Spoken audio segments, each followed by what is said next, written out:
In the world of storytelling and fantasy, dragons have been represented in so many different ways through various cultures. There's been a lot of ambiguity around what dragons represent, from old folk tales and folklore, which has evolved over time, and how they are represented more as an ominous threat within television shows or as a transformative character that is associated with a heroic or heroine figure.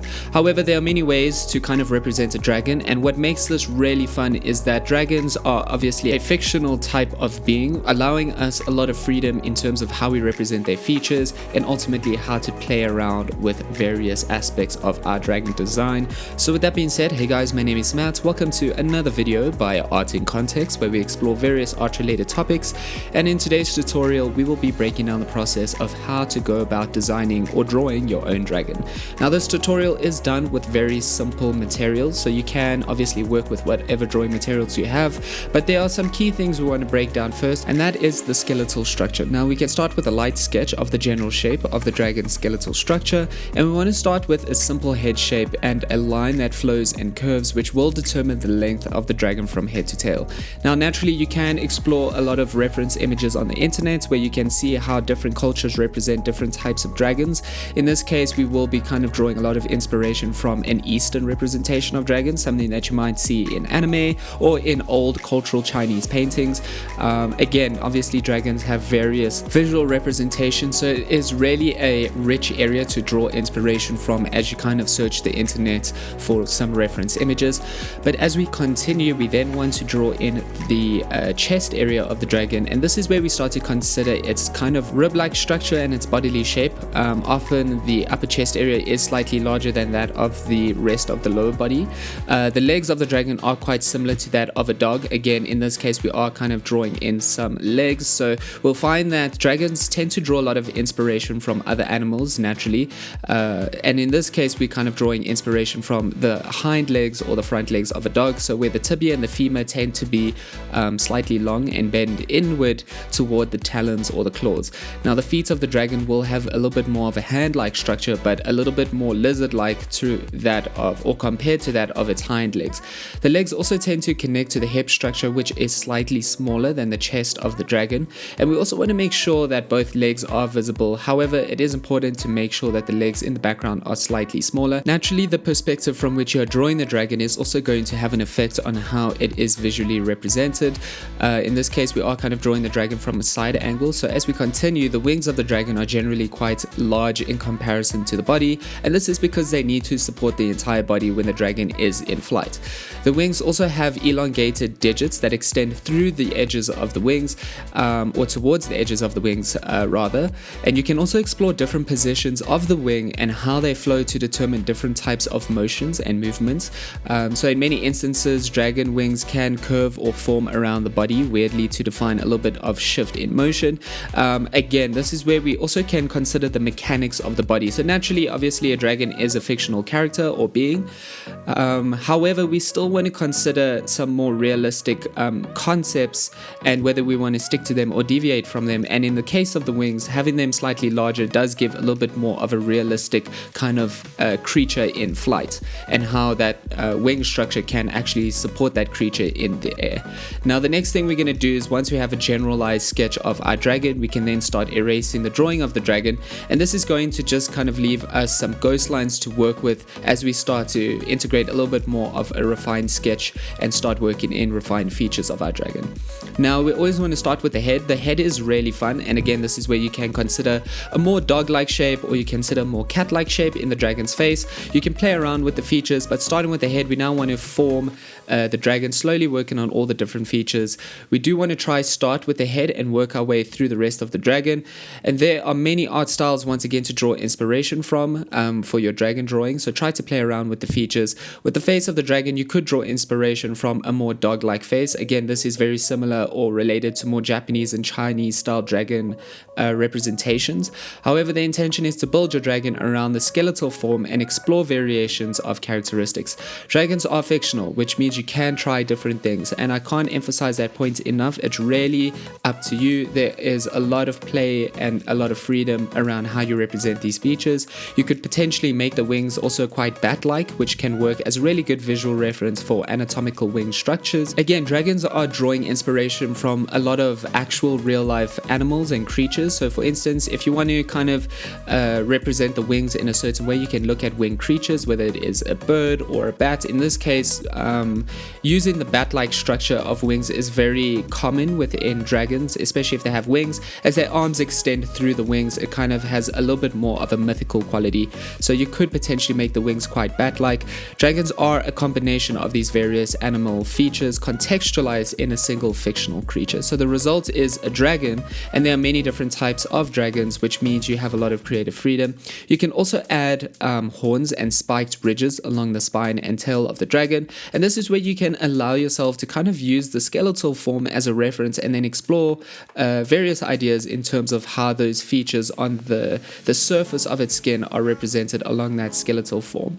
But otherwise, once we have done that, we're then going to move into refining the actual head of the dragon. So this is where we can start adding a little bit more refinement in each of the features within our dragon drawing with the head. We want to consider major aspects such as teeth, scales, eyes, and so on. Another thing to think about is that there are various dragon styles to draw inspiration from, specifically with the concept of scales. So scales can be larger, smaller, they can be very reptile-like, or you can have them scattered around the dragon in a more kind of like stone-like pattern. We also just want to make sure we consider all these details and how they kind of work around the face in terms of scale, and that's where you want to think about how the scales become slightly smaller around the facial features, around the eyes, teeth, tongue, and so on. You can also consider giving your dragon features surrounding the head, such as horns or any other strange details. It is a matter of experimenting with different ways of enhancing your dragon drawing by adding details that you would like. Now in this case, naturally, we are kind of building up our dragon from more vague structure, skeletal structure, and then kind of working over it. And this is a great way to kind of pursue a dragon drawing, especially as a beginner, because then you can kind of build it in different parts, almost as if you're assembling a Lego structure.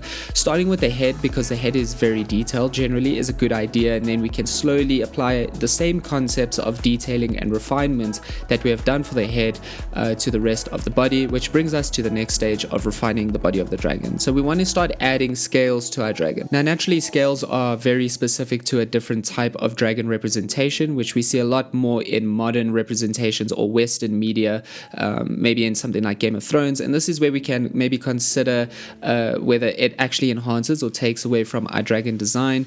However, in this case, we are going to work with scales.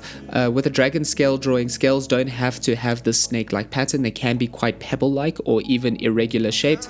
We can also work with different types of patterns, grooves, indentations, and other detailing that runs along the body.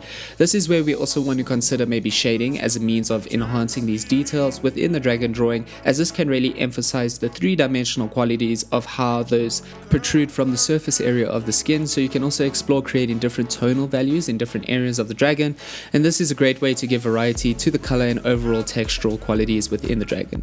Using shading can also be an effective way to enhance different scale features within the dragon drawing, so try to experiment with how shading can be utilized to define different features within your dragon drawing. And as we continue, we can then start to move into the refining of the legs.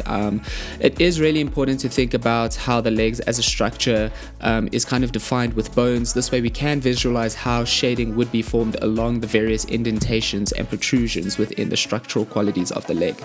Try to think about how the bones in the legs basically define the shape of the leg. This is where we want to consider how the shading from the body flows from the upper body section into the leg area and to define the bone structure within the dragon. So you can consider how shadows will also be darker near the underbelly of the dragon, and naturally this is where you can just have kind of a concept of a light source in the back of your mind in terms of where the shadows are darkest and lightest within your dragon. So take your time near the legs and the lower body of the dragon, making sure that you use shading to define the details within your dragon drawing. We want to create smooth transitions in the shading as they shift from the body into the leg area of the dragon. Now as we continue, we can start moving into refining the wings. So with the limbs within the wings, we want to make sure that we are drawing the joints to define a sense of mobility within the joints. So this gives the limbs within the wings a little little bit more of a motion visual quality. With the wings, a really good suggestion is to look at some images of bats. Now naturally, because bats have been associated with concepts of ominous figures such as vampires and dark gothic qualities within folklore, that concept of bat wings is now kind of giving your dragon a more ominous quality, and this is where you can start to think about whether you would like a more ominous quality within your dragon and how these various features have that effect on the overall design of your dragon. In another sense, you can obviously skip the wings of your dragon entirely, where in another sense, you can have a more serpent representation of a dragon, again, which is very popular within Japanese and Chinese styles of dragon drawings, and that is just a different stylistic choice. In this case, we're kind of just defining or demonstrating the option of how to integrate wings and then how to do so if you had to draw inspiration from something like a bat. Each limb does extend to the edges of the wings as it stretches the wing area in between the limbs, and we can also see how maybe adding some narrow shading marks that flow between the limbs will define this stretching quality within the wing texture. Again, we can also add some curvature to the wings to suggest motion and shifting in the wings of the dragon. And this also gives the dragon a little bit more of a dynamic movement and how it is basically changing direction as it flies. However, that is a stylistic choice in terms of how you'd like to represent the wings and ultimately how the wings kind of move around the dragon to suggest movement in flight. But ultimately, we can then move on to refining the tail of the dragon, and lastly, we can work in some details into the tail of our dragon. Again, the tail often is an iconic aspect of the dragon, and this means we can give the dragon tail some unique features as well, which can be horns or webbing. It's completely up to you. It can be thick or thin, so you can play around with that, but otherwise make sure you take your time working on some details for the tail as well, making sure it does have a correlation to the other aspects and features of your dragon. And otherwise, guys, that is it on how to draw a dragon through a few simple steps. Again, these steps are very simple in the sense that it's kind of giving you a base to work from that you can either stick with or deviate from, but the intention behind this tutorial is to give you a basic framework to kind of work with and how to think about some key concepts as you form your dragon.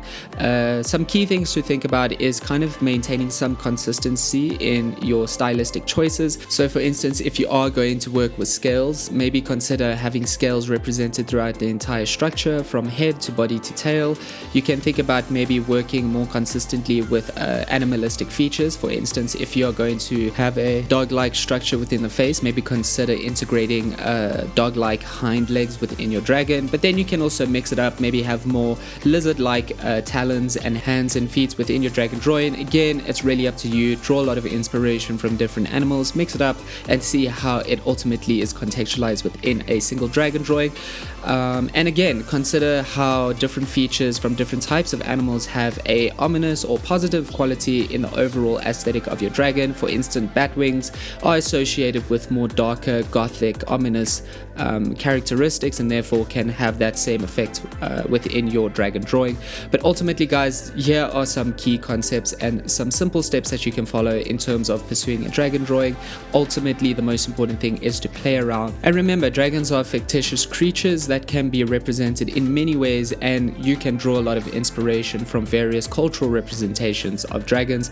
But otherwise, guys, thanks again for tuning in. If you did like this video and are interested in similar or related topics, please do let us know in the comment section below. We'd love to hear back from you guys, and please do like and subscribe. That helps to support the channel, which ultimately enables us to make more art content for you guys, which we love to do. But once again, thanks for watching. Please do show your support. Otherwise, see you in the next video. Cheers.